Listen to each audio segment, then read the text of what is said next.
All right, guys, we're going to roll into the start of the NFL season, week one. I know the early games were already played. I didn't care, if we're going to be honest. If it takes place on a Thursday or a Friday, I don't care. I know it sounds terrible, but I don't.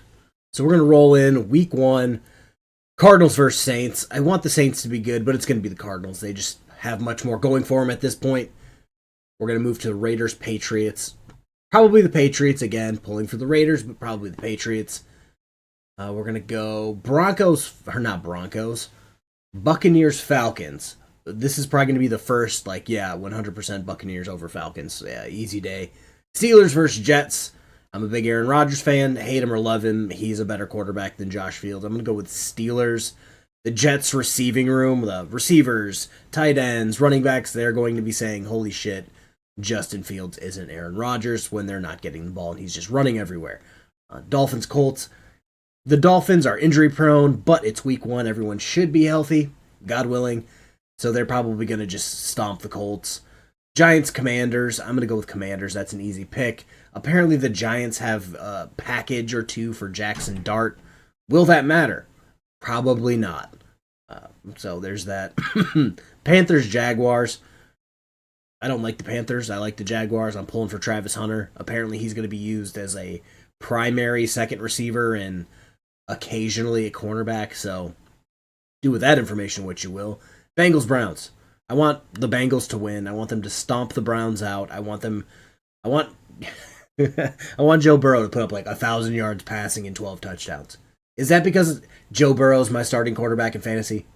Yes it is. 49ers, Seahawks. Apparently Christian McCaffrey is, I believe I read he was good to go today. It's week one. He's probably the healthiest he's ever going to be.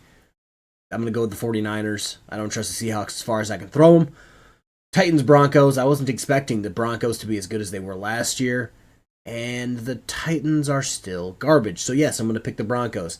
Texans, Rams. This is another one that's going to probably be a great game. Could go either way. I'm going to pick the Rams because Matt Stafford. Lions, Packers. This is a tough one for me because I'm a gigantic Lions fan. I have been for my entire life. But since we've done zero to address our defensive line, I'm going to go with the Packers. We were running a skeleton crew on defense last year. We are basically running one defensive end in Aiden Hutchinson, who's coming back from getting his leg put back together. We've got Marcus Davenport, who in the last 2 seasons have played a whopping 6 total games, so no faith in him. I think in his 7 or 8 year career, he's only finished 1 whole season, so I have no faith in him doing anything. I think Aleem McNeil is out until December at defensive tackle. We drafted a defensive tackle in the first round, but okay. So we're basically running with no one at defensive line, so I'm going to go with the Packers. Ravens, Bills. I love both teams. I want the Bills to eventually win the Super Bowl because I think Josh Allen deserves it, but I'm going to pick the Ravens. Lamar Jackson is going to be 100%, no bumps, bruises, soreness. Same thing with Derrick Henry. This is the healthiest they're going to be all season. I think they're going to not walk through the Bills, but I think they're just going to run the ball against the Bills. And those are the picks, guys. I might run it back on Tuesday or Wednesday and say, which teams won, which teams didn't win, and then give you the updated who do I think is going to win on week 2. So do with that information what you will. Start your fantasy players who you think. Make your bets who you think. I'm not betting. No, I'm not betting. Week one's a no-go for me because of just how much bleh is going on in week one. So, all right, everybody have a good, Sunday and Monday.